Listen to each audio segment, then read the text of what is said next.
Good morning, students. Welcome back to online session on Programming for Problem Solving course. In our previous session, we have seen the second important component of your computer, that is software. So we defined the software as a virtual component. Virtual in the sense it will exist, but we cannot sense it, we cannot touch it, we cannot feel it. Unlike your physical components, your hardware, where we can touch and feel the hardware components, that kind of thing we can't do with this software. So again, we discussed software as a collection of programs, where we said every program in turn is a collection of instructions. And when we defined these instructions, we said instruction is nothing but it's an order or it's a command to the computer. It's a command or order to get a specific job done by the computer, isn't it? Instruction, why we are using instructions, why we are giving instructions to the computer in order to in order to achieve a particular job by the computer. That is the sole responsibility of giving instructions to the computer, isn't it? So quickly, we defined the software as a collection of programs, and we defined the program as a collection of instructions. Okay, so the categorization, the broad categorization, when we see when we have seen between inside this software, we said software is broadly categorized into two. One is system software and the other one is application software. System software, the responsibilities, we said in order to manage the computer hardware efficiently, we are using system software. Okay, not only that one, in order to access the communication channel, which is nothing but your internet, in order to access the internet connected to your computer, we are making use of the system software. And also we said we are going to have files and databases inside our computer or inside our computer hardware, and in order to access, in order to manage that files and databases, again we are making use of the system software. These are some of the responsibilities of the system software, we said.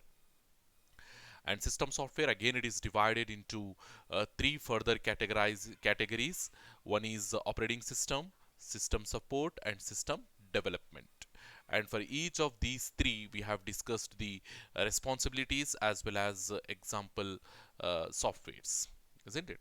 So then, coming to this application software, application software is an area, or application software is a software with which the end user, or with which the computer user is going to interact directly, isn't it? The computer user is going to interact directly with only the application programs. Okay, so almost all the times we said, okay, there is a provision, there is a flexibility that the end user can also interact directly with the system software. That provision, that flexibility also we discussed in our previous session. So again, this application software, it is in turn divided into two, isn't it? General purpose and application specific, where general purpose applications are going to have their scope in multiple domains, isn't it? Like we discussed the example of word processors. Word processors are nothing but your MS Word, MS Word or MS Excel, you can consider. So if when we are talking about MS Word, this MS Word application can be used by a lawyer, a doctor, a mechanical engineer, a civil engineer, a computer science engineer. Like in multiple domains, this particular application is having its scope. Okay, so that is the reason why we are calling MS Word as a general purpose application. Application specific also we discussed, like we said, material management system or the ledger system. Ledger system, for what purpose we are using? Only the chartered accountants they use in order to create the balance sheets, in order to forecast the future analysis. They use this ledger system, and that ledger system of no use to a doctor or of no use to a lawyer, isn't it? So in that sense, we have discussed, with the help of these examples, we have discussed how this application software can be categorized into general purpose as well as application specific.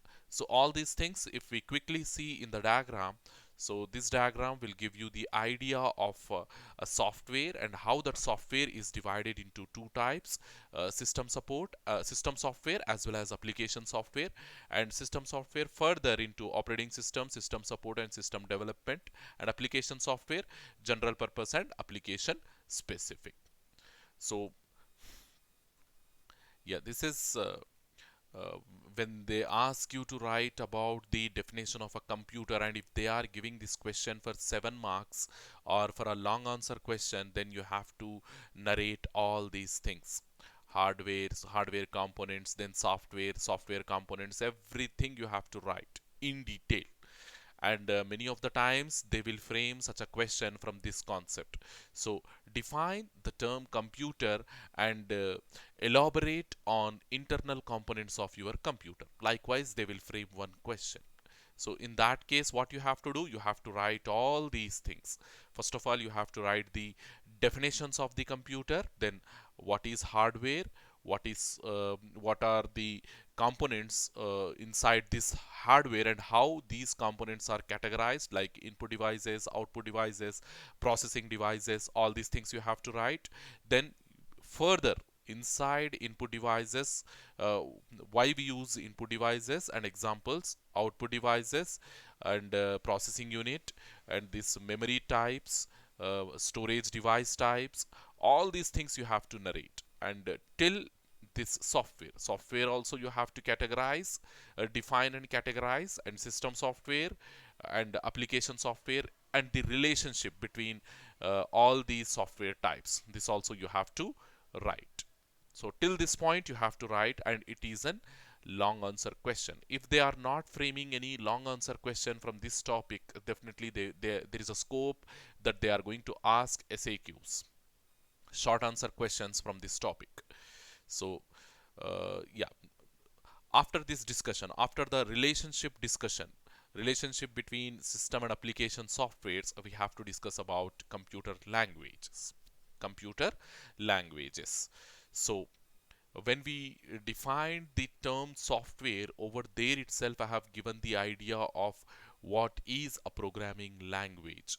Generally, in order to give instructions to the computer, or in order to uh, give your feelings, your expressions to the computer, and I mean how you want your work to be done, it has to be explained to the computer, isn't it? You have to explain this thing to the computer. Then only your computer will process that job, then only it will give the proper output, proper productivity from that instructions. So basically, in order to write a program to the computer, the basic requirement is we need a programming language. We need a programming language. So the first point, if you read over here, computer languages, to write a computer program, we need a computer language. To write a computer program, we need a computer language. So basically, how these things will be done, how these programs will be given to the computer. Is your computer going to understand whatever programs you are writing, or when your computer will understand your programs written in a particular programming language? I mean, how it is going to understand that thing, whether it is going to understand directly or indirectly, or if it is understanding directly, in which programming language it will understand directly, or if it is understanding indirectly. So when you are saying indirectly, who is going to play the mediator role over there? Indirect in the sense, we are not conveying our message directly to the computer. Instead, what we are doing, we are giving our message to some third party, and that third party is explaining that message to the computer. Or whatever instructions you want to give to the computer, instead of giving directly, what you are doing, you are taking the help of a mediator. You're taking the help of a mediator. Under what circumstances you need a mediator, and under what circumstances you can convey your message directly to the computer, all those things we have to understand in today's class. Basically, this computer languages topic cover that thing only. So basically, what are all the things we have to understand over here is programming language, then mediator program, mediator, and if you are giving directly the instructions to the computer, in what language we have to give. These three things we have to understand. So quickly, first of all, we understood that there is a need of a language. There is a need of a language in order to convey our message to the computer.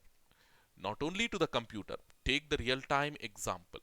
Take the real time example. If two human beings, if they want to share their feelings, if they want to convey their feelings one to other, then there is a need of a language. There is a need of a language. And all our languages, we have vocabulary, isn't it? We have to understand that vocabulary, and depending on that vocabulary only, we people are going to communicate, isn't it? We people are going to communicate. Take the example of any two persons, okay, belonging to a native country, same country, okay. Let us say in India. In India, if two people, okay, if two people want to communicate, they can use either Hindi or English or any other native language based on their state of living. State in the sense, geographically I'm saying, not the position, okay. Geographical location, based on their geographical location, they can use any of the language in order to communicate, okay.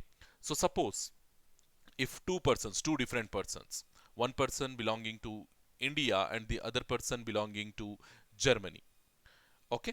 So let us assume that India, the person who is living in India, he knows uh, only English as well as Hindi. Or let us understand, the person who is living in India, he knows only Hindi, and the person who is living in Germany, he knows only German language. So now, take the example of these two people, okay, person from India, person from Germany. If they want to communicate, and they know only their native languages, they don't know any other language. Indian person, he knows only Hindi, and German, he knows Germany person, he knows only German language, okay. So now, uh, here there is a problem, isn't it? Can they communicate with each other? No, it is not possible, because he knows only Hindi and he knows only German language.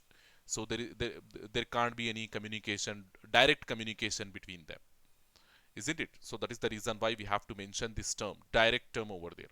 Direct communication is not possible. So how we can resolve this issue, how we can solve this problem of communication between these two people, means we need a mediator. That mediator is nothing but your translator.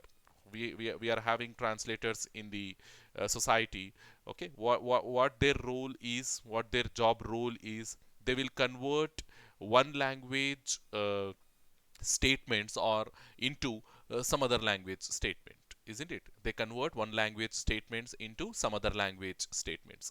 This is the duty of a translator, okay. So now we need a translator over here in order to establish, or in order to make the communication possible between this Indian as well as the German, okay. So we need a translator who knows both these languages. He has to know both these languages. He has to know Hindi as well as he has to know German. Then only it is possible to establish the communication.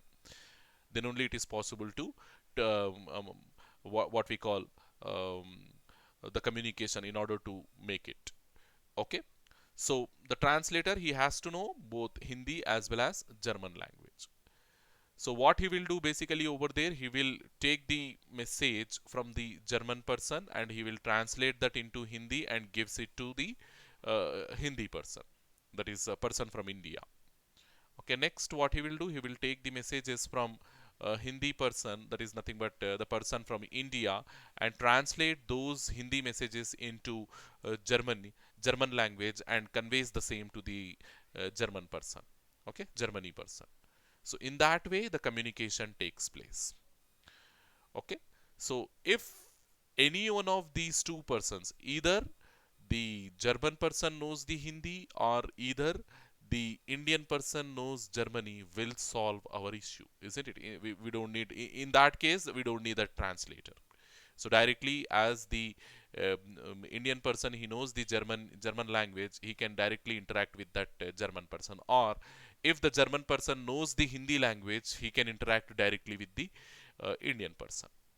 Okay, so hopefully you understood. The first scenario, we need a translator if there is no direct communication possible. If there is direct communication possible, the requirement is either of the parties has to know their, apart from their own language, the other person language. Apart from their own language, they have to know the other person language. Either the Indian or the German has to know the other language. Then only the direct communication is possible, and there is no need of any translator in between.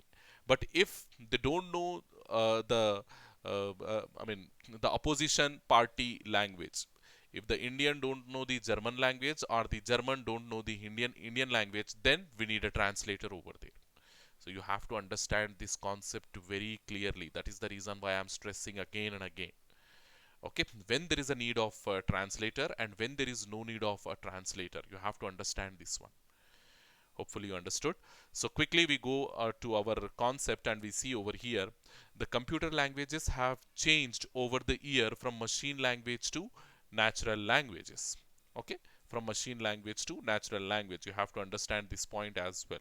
So over the years, what has been done means, initially when they first invented the computers, okay, when the scientists, when they first invented the computers, the only available language, there was no programming languages, there was no high level, there was no middle level, there was no symbolic languages, nothing. There was only one programming language available, and that programming language was machine language.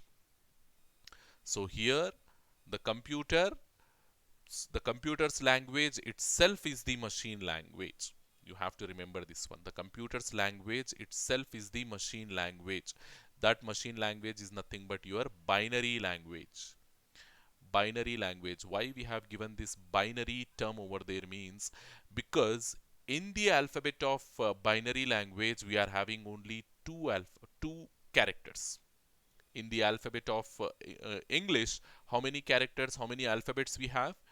26, isn't it? 26 characters we have in English alphabet. But whereas in binary language alphabet, we have only two characters, that is 0 and 1. 0 and 1. And whatever instructions you want to give to the computer, you have to give in terms of zeros and ones only. Binary language is having only two characters in its alphabet, that is 0 and 1.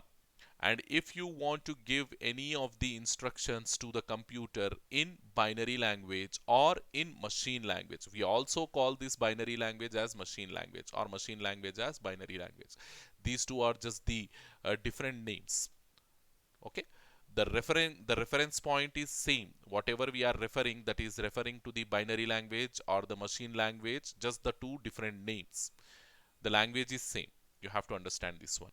Okay, so over here what we were discussing, yes, the computer languages have changed over the years from machine language to natural language. Initially, when the computer invention has been done, there was only one programming language, and that is machine language. And the scientists or the programmers, whoever wants to give the instructions to the computer, they have to give the instructions only in machine language, because there was no other language. Okay, so from that machine language, it is very difficult to give the instructions in machine language, because we have to frame all our instructions in zeros and ones.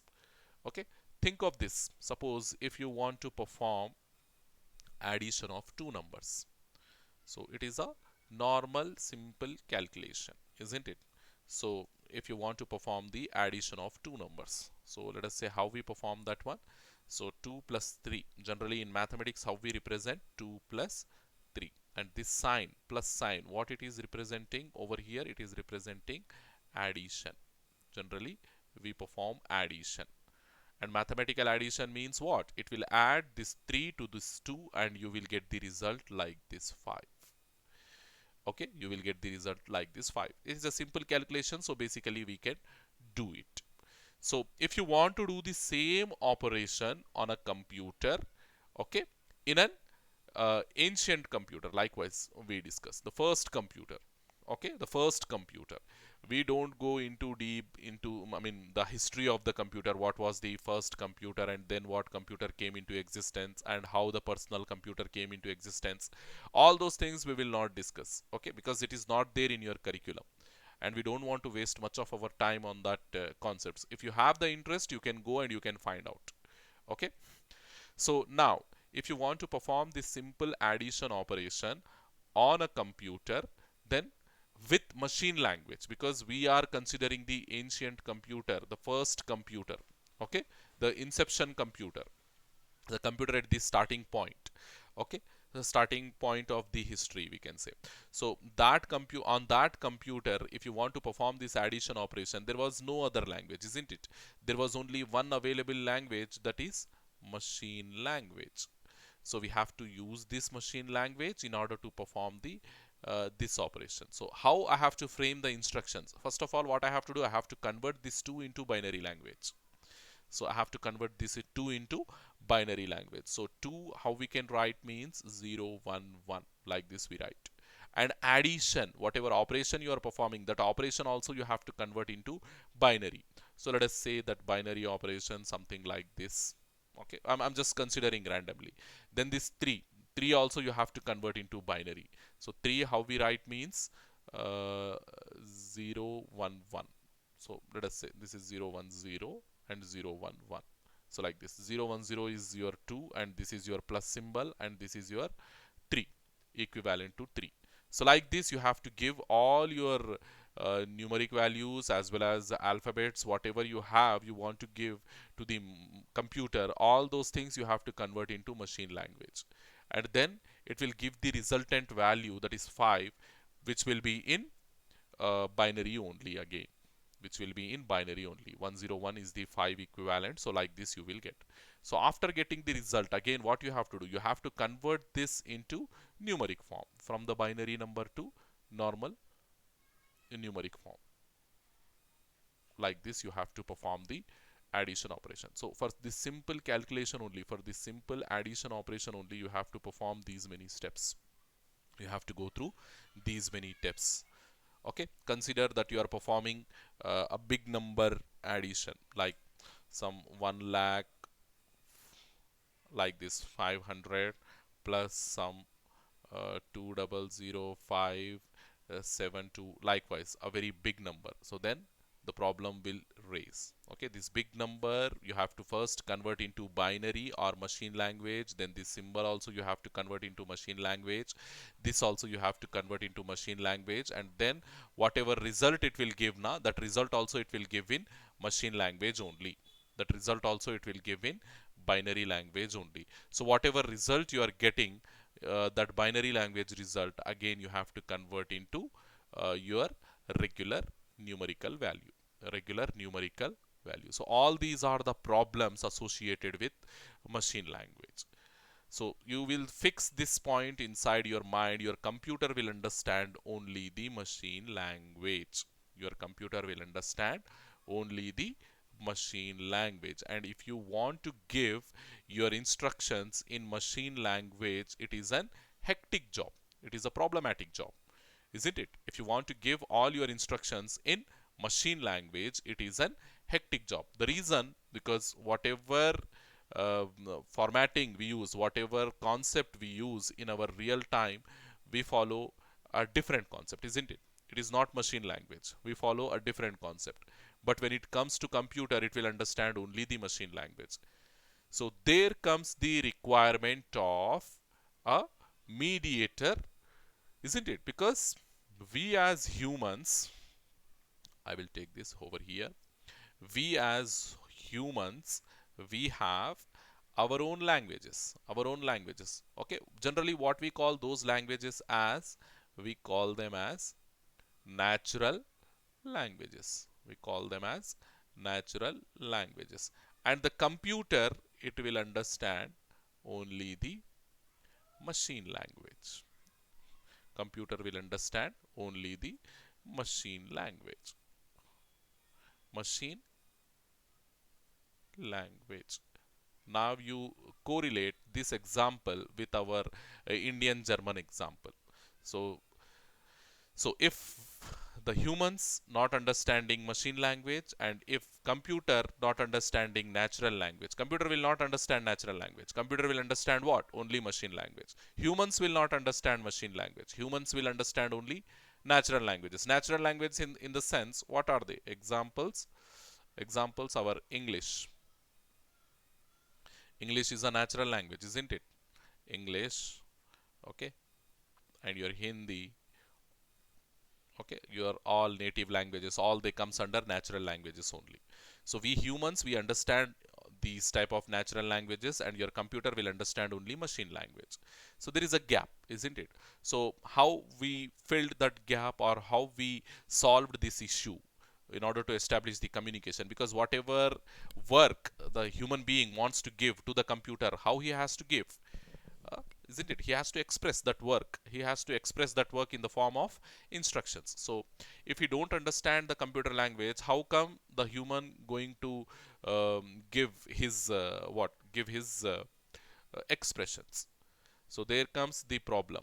So to solve this problem, to some extent, not fully, to some extent, the scientists, what they have done means, they have developed a translator program. They have developed a translator programs.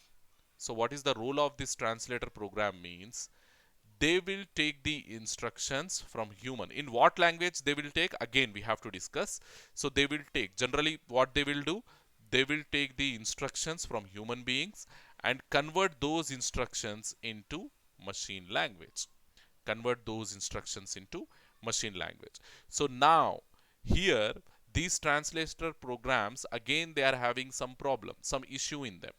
This translator program, they are not fully translating the natural language instructions. So whatever instructions we are giving, those instructions they are not fully converting. They are not fully understanding. So I mean, the scientists, when they have developed these translator programs, what they have done means, okay, they took another mediator language like our C programming. Our C programming.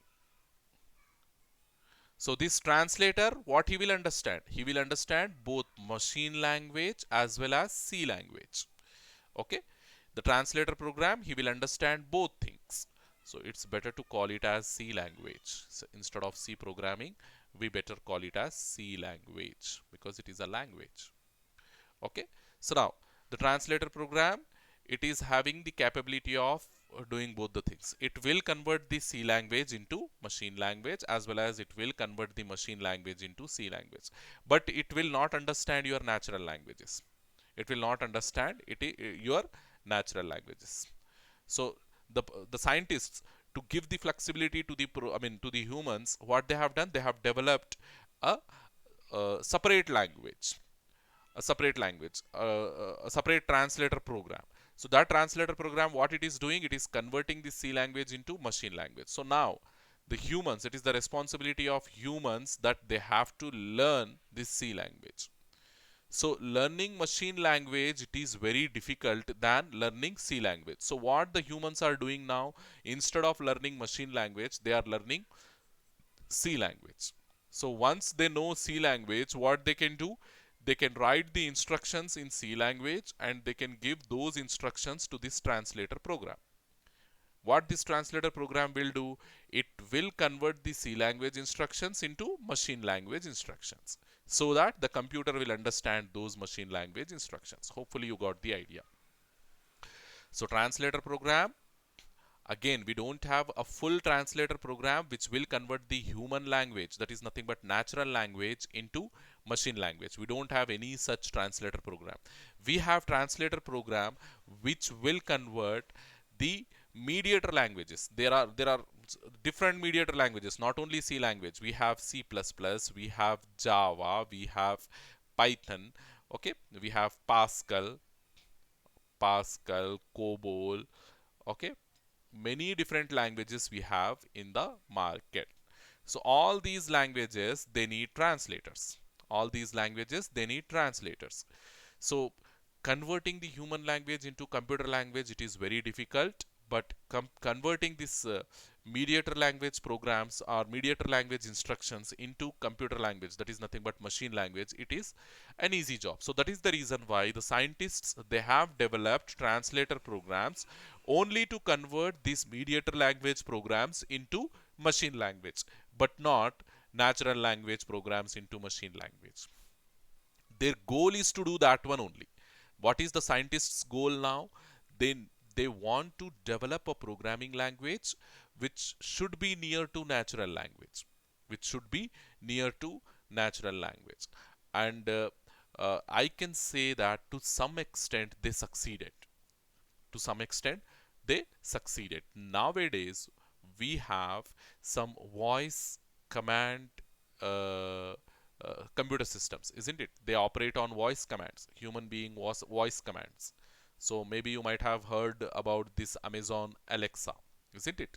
Amazon Alexa, what it will do, it will take the commands in natural language only. So if I say Alexa, play some good music for me. So what Alexa will do, it will start playing my favorite songs, isn't it? It will start playing my favorite songs. Alexa, play some good movie for me. If the television is connected to your Alexa, and I'm asking the Alexa to play some good movie, in the sense what it will do, it will automatically start playing my favorite movie on the television screen, isn't it? And if your complete home is automated, I mean the smart home, then and if you have connected all your window curtains as well as your lights, fans, all these things, if you have connected to that Alexa, then your Alexa will accept the human commands and operate all these home appliances for you, isn't it? If I say Alexa, just switch on the lights, means it will switch on the lights. Alexa, switch off the lights, means it will switch off the lights.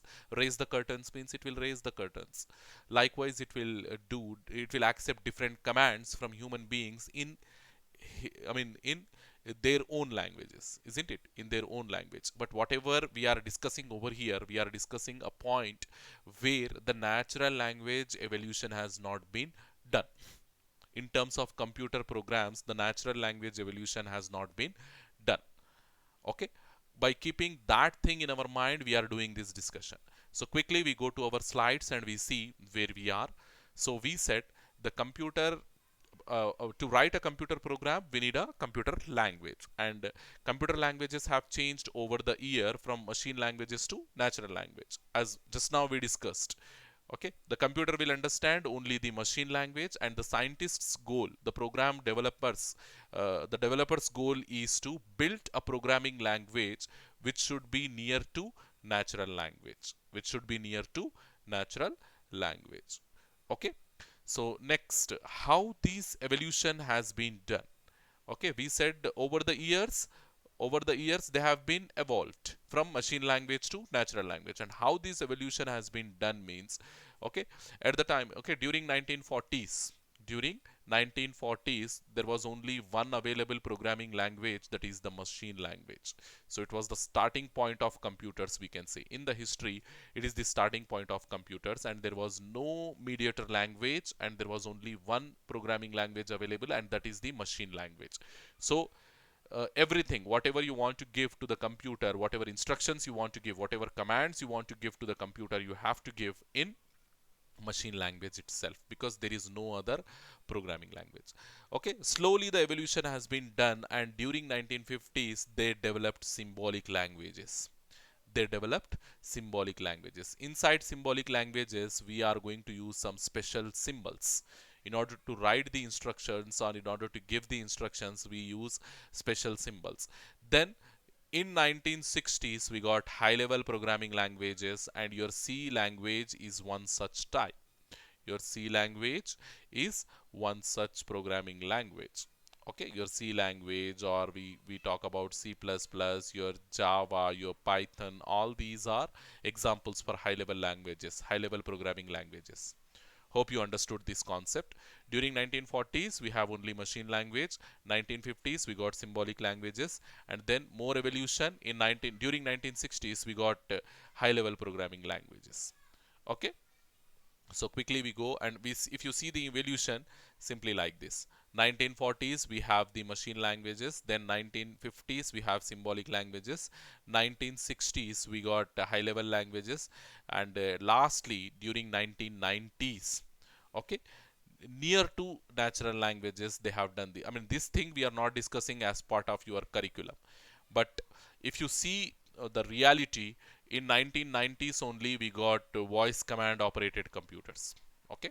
So nowadays if you have the Amazon Fire Stick or something, or even if your smart TV remote controls, they are coming with voice active commands, isn't it? Voice active commands. So whatever commands if you give to your smart, I mean, the smart TV, it will simply do it for you, isn't it? Even your mobile phone, okay Google we have, that is also a kind of natural language processor only, NLP only, isn't it? Natural language processor, okay. NLP, all these concepts they will come under artificial intelligence. This NLP concept and all, they will come under artificial intelligence, and it is too early for you if I feed all this stuff, okay. You will get confused, so don't get confused. So simply remember, in the early days of computers we were having only machine languages, then slowly symbolic languages came into existence, and finally the high level languages. And from there, I mean, till this point only we discuss over here in this C programming, and over the years the programming languages have evolved near to natural languages. So I have given the example for these natural language processors, like your Alexa, your Siri in iPhone, your OK Google in Android phone, okay, your smart TV remote controls. All these things, they are NLPs only, natural language processors only. Hopefully you understood this thing.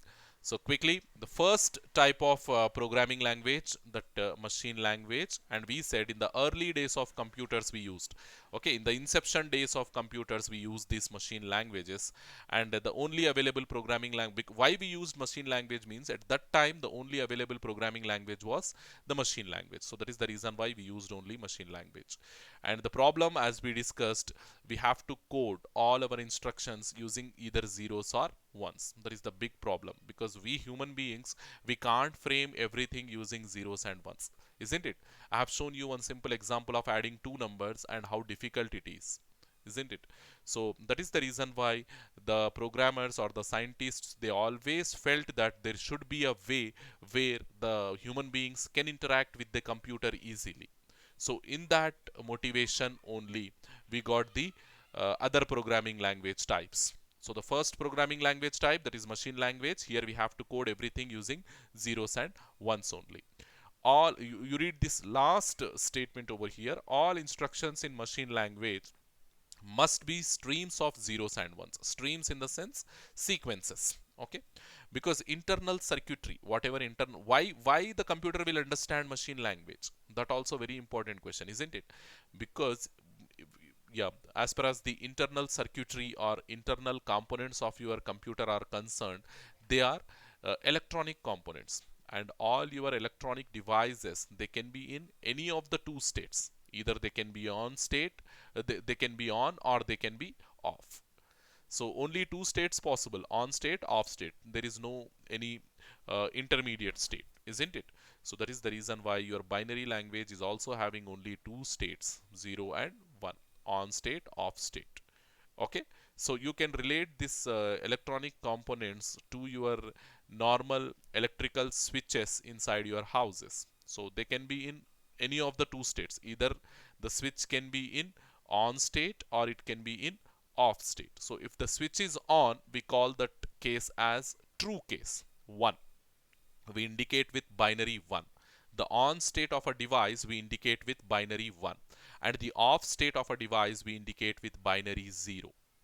Okay, so the on state 1, off state 0. So if you want to store 0 inside a memory device, how we are going to store that 0 means, inside that memory device somewhere we use a particular flag or a particular switch. So that switch we put in off condition. So if you are keeping up switch in off condition, so that indicates the 0 is stored. And in order to store a 1, we have to make a particular switch on. inside your circuitry. So likewise, we store zeros and ones inside your memories. Hopefully you understood. So this all these things somewhere related to your electronics department, and if a particular faculty from electronic department, if he is going to teach any subject to you, he will give you more idea on how these electrical signals going to be stored inside a memory device. Okay, so see, these devices can be in any one of the, yeah, already we discussed, the off state is represented by 0 and the on state is represented by 1. This also I have explained. Okay, so this simple program, okay, it is a program written in machine language. As you can see, all are only zeros and ones, no other symbols. And imagine if I tell you to write the same program, how difficult it is, isn't it? It is very difficult. So it is just I'm using this machine language program for your demonstration purpose. Sir, do we have to remember this means? No, no need of remembering, no need of writing this program in your exams. Okay, it is just for the demonstration purpose, how the machine language programs are written. To show that one, I have taken this example over here. Hopefully you understood. How difficult it is, you have to understand. So there comes the need of a flexible solution. So in that evolution process, in that towards that motivation only, we got symbolic languages into existence. The uh, scientists, or we can say the developers, they thought that machine language is not the proper solution or feasible solution for computers to interact. So there must be a way where the programmers can interact with the computer easily. So in that motivation, or in that spirit, okay, in the year 1950, basically when this evolution has been happened means, in the year 1950, Admiral Grace Hopper, she's a lady basically, she's a lady, she's a computer programmer, or we can say the first computer programmer, first lady computer programmer, Admiral Grace Hopper. She's a mathematician. She developed the concept of special programs. She only developed the translator programs. Okay, she developed the concept of a special program that converts programs into machine language. So there will be an intermediary language, and if we are going to write our program, our computer program, into that intermediary language, so what her concept will do means, her, according to her concept, that intermediary language program can be converted into machine language. She has given that idea. She has given that idea. So during these days, programming languages supply mirrored machine language. Okay, machine language using special symbols or mnemonics. Okay, so whatever programming language at that time was developed, it uses special symbols and mnemonics. Okay, mnemonics in the sense, it is a kind of what we call code representations for operations. Okay, it's a kind of code representation. Suppose if you want to perform the addition in that intermediary language, we call that as add, like this. This is your mnemonic. If you want to perform subtraction, sub, subtract, it is your mnemonic. Multiplication, mul, division, div. Likewise, for different operations, we have some symbolic equivalents. To perform addition, to perform subtraction, multiplication, and division, we have these symbolic equivalents. So we call them as mnemonics. Here you can see the spelling. Yeah, here, mnemonics. Okay, we call them as mnemonics. M is silent over here. So yeah, to represent the machine language instructions. So instead of writing all zeros and ones, now we can use these symbols as well as mnemonics in order to perform the um, in order to give the instructions. So let us say, suppose if you want to perform the addition, so addition of two numbers. So now what you have to do, simply put add. Okay, add.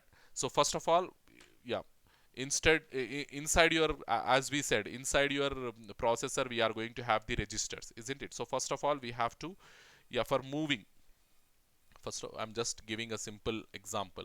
Okay, move some 32, a number, into register, CPU register R1.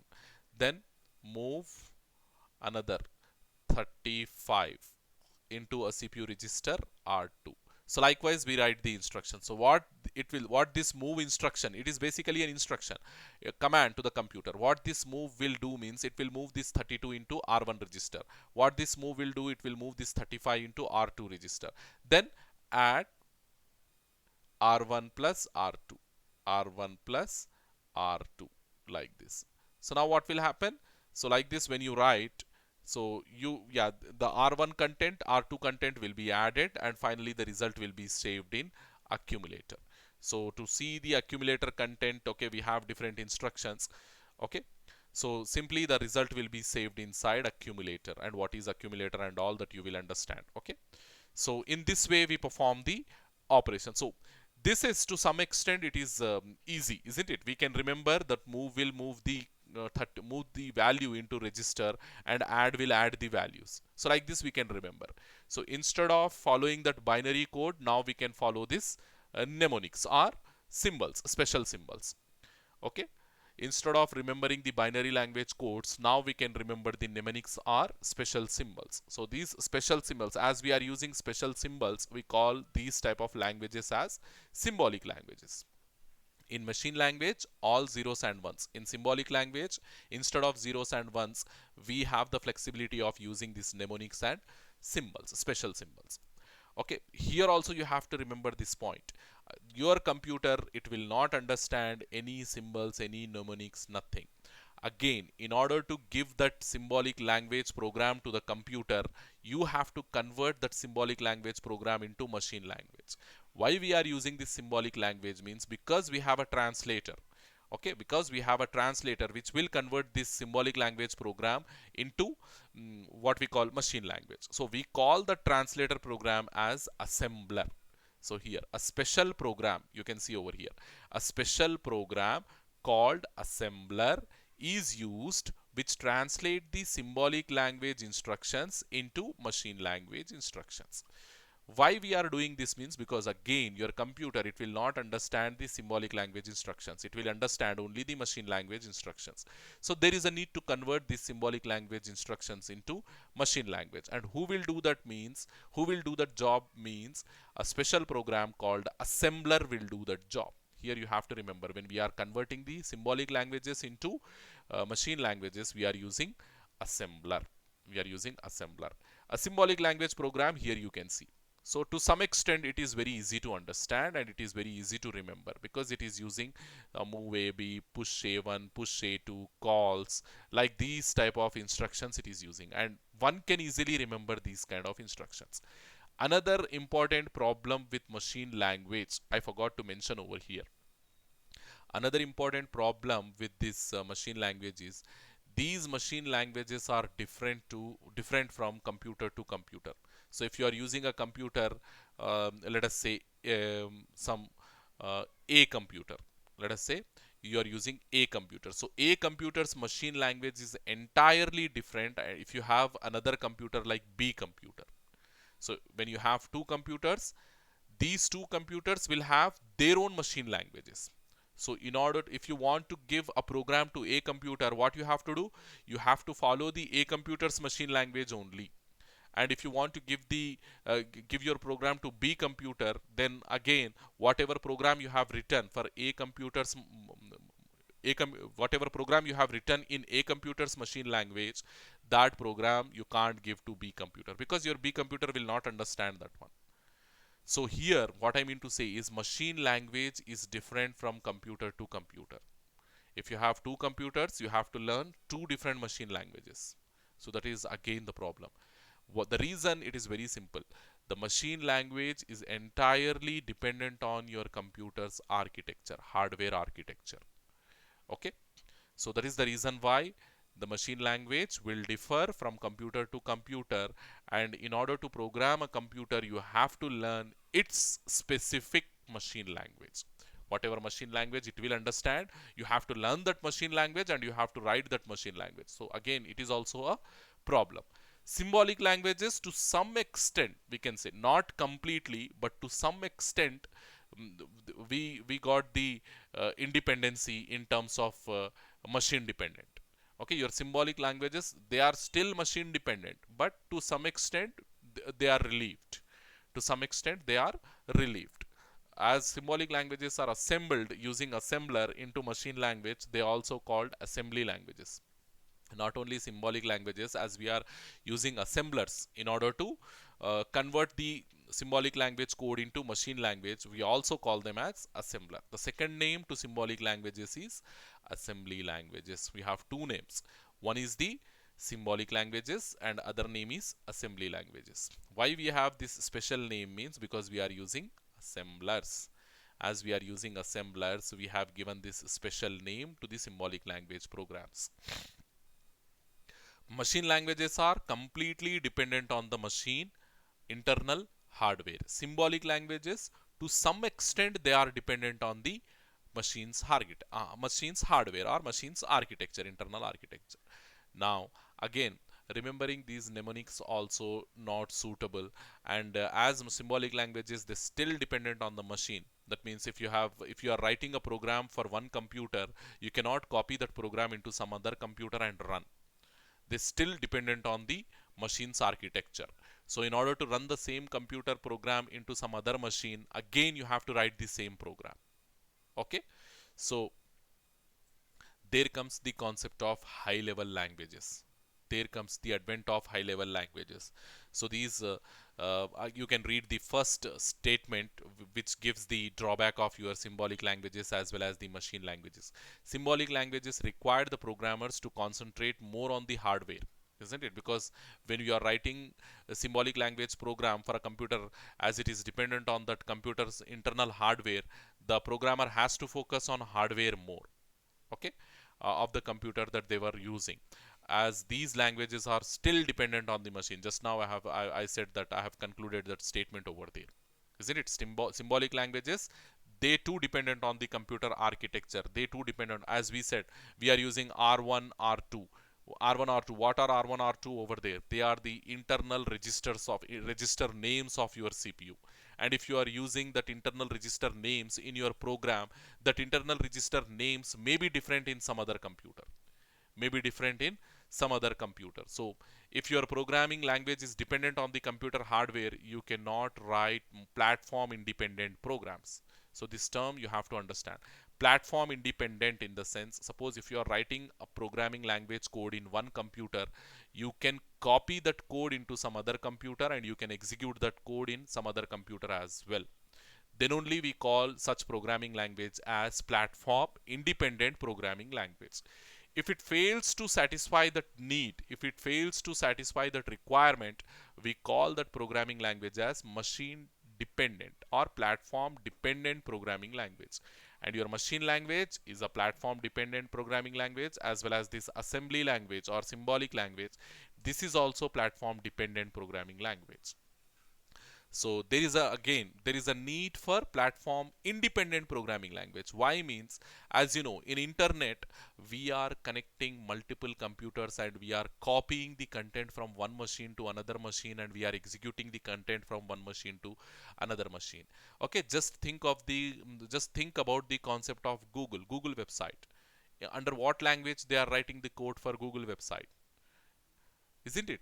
So whatever language they are writing, it is machine independent. That is the reason why we are downloading the Google website inside our computer and we are seeing the Google page inside our mobile phones, and we are seeing the Google page.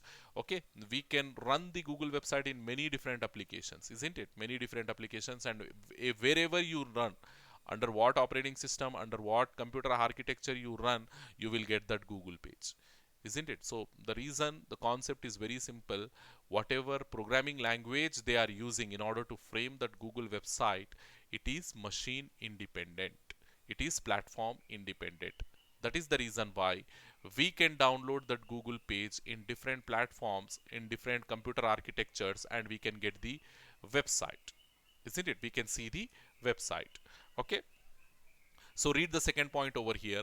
Writing program in symbolic languages is very difficult because each instruction has to be coded separately. Okay, so because of these issues, programmer thought that there is a requirement of sophisticated and efficient programming technique. Again, depending on the computer hardware is not the sophisticated way, not the easiest way. We need to have a platform we need to have a programming language which should be sophisticated, where the programmer, when he is writing the instructions, he should write with complete focus on the programming instructions only. He should not bother about the computer hardware where he is going to run that program. Okay, suppose write once, execute many times. That is our motto over here. Write once, execute many times. So if you write a programming language in machine language, if you write a program in machine language, again, it write once, execute once only. You can execute that program only in that concerned computer only. You cannot copy that program into some other computer and execute. Okay. This led to the development of high level programming language. Basically, the, the core requirement of developing this high level language is that, yeah, write once, execute anywhere, to make your programming language platform independent. To make your programming language platform independent. If you read the last statement, you will understand that one. High level languages are machine independent, are portable. What do you mean by portability? You can easily carry portable tape recorder, portable TV set, portable television, means you can easily carry from one location to other location. So if your programming language do support such a feature, we call it as portability, portable programming language or machine independent programming language.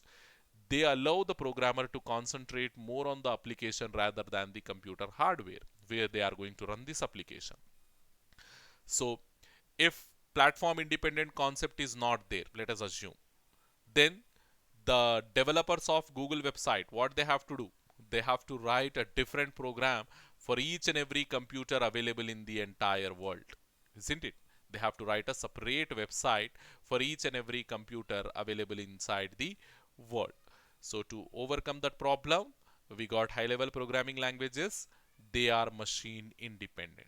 They are machine independent. Machine languages, they are machine dependent. Symbolic languages also machine dependent, and to some extent the burden of converting your instructions into binary code, that burden has been reduced in symbolic languages. But again, symbolic languages also system dependent or platform dependent. Okay, then with the advent of this high level programming languages, the concept of machine independentness came into existence, and it was and it is a reality right now, isn't it? So yeah, these now the programmers, as they are free from that mnemonics as well as symbols as well.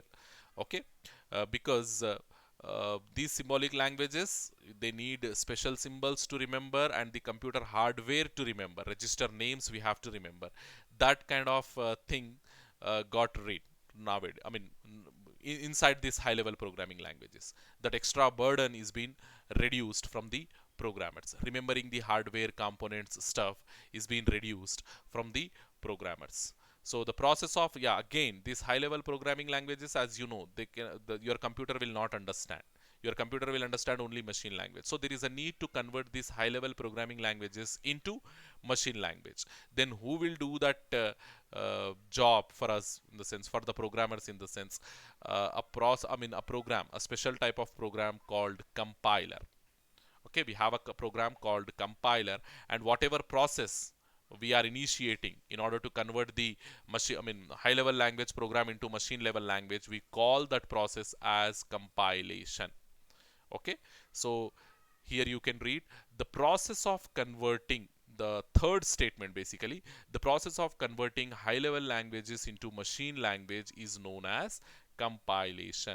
And then who will do this compilation job? Means the compiler. So many times we are going to use this term compilation as well as the compiler. So compiler, basically what it will do, it will convert the high level language instructions into machine level language. It's a translator program. What this compiler means, it is a program only. It is a computer program, and as it is doing the translation job, we call it as translator program. You remember this one. What it is? It is a translator program. Compiler is a translator program which do the compilation in order to convert the high level language into machine level language. Hopefully you understood. So the most widely used high level languages, so here we have Fortran, Fortran. Fortran. And who created this means John Backus. Okay, his name is John Backus, and with collaborated with IBM team. How he has done the development of this Fortran? John Backus collaborated with IBM team in the year 1957. He developed this language, this high-level language. Okay, who developed? John Backus. In the year 1957, in collaboration with IBM team, he developed a high-level language with name Fortran.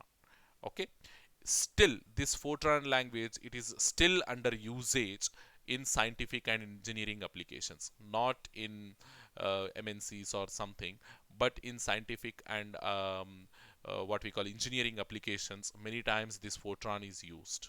Okay, Fortran, it is a programming language. Okay, okay, we also have COBOL. Okay, we also have COBOL, which was developed by, again, Admiral Grace Hopper. She's a lady, a mathematician, isn't it?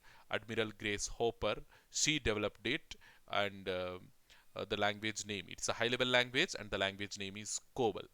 Okay, COBOL. So we have two, we just now we studied about two languages. One is Fortran, developed by John Backus in collaboration with what we call IBM team in the year 1957.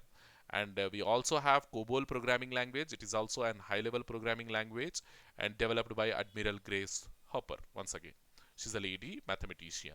Then we also have C language. As you can see here, the last point, we also have C language. And who developed this C language in the sense? Yeah, it is an important question. Dennis Ritchie. Dennis Ritchie in the year 1972. In the year 1972, and we study about the history of C programming. There we go into detail, okay, about this C language history. C language, we consider this C language as a high level programming language. Okay, and when it is being developed in the sense in the year 1972, by whom? In the sense, Dennis Ritchie. Okay, Dennis Ritchie. So this you remember. Fortran developed by John Backus in the year 1957 by IBM, John Backus and IBM team in collaboration with IBM team. Then we have COBOL developed by Admiral Grace Hopper. Then we have C programming language. It is developed by Dennis Ritchie in the year 1972. So this is an example program, a high level program. Basically it is a C program, we can say. In order to multiply two numbers, we write this particular program. I am not going into detail. You just see how easy it is. Okay, compared to machine language, compared to symbolic language, it is very easy to understand, as it is a high level programming language. And moreover, we also got the flexibility of portability, isn't it? We also got portability. That means writing this program only once, you can simply copy this program into number of computers and you can execute this program to see the output. Okay, what each and every statement will do, will learn slowly. Okay, will learn slowly. So just I'm demonstrating this program to you. So what this program will do means, yeah, it will add, it will multiply two numbers. It will multiply two numbers. So again, it is getting late. So what I will do, I will conclude this session here itself. So in our next session, we'll be discussing how we can create, how we can compile, and how we can execute our C programs. Okay, so that is nothing but creating and running the programs. Creating and running the programs.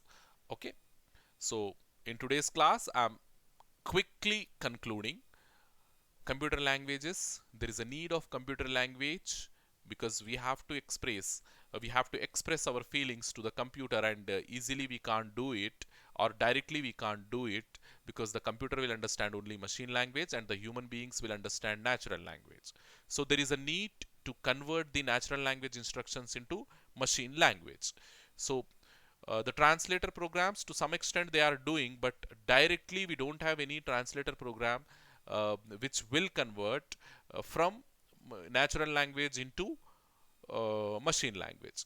So the scientists or the developers, they developed a translator program which they can convert from intermediary languages, not from the machine language but intermediary languages.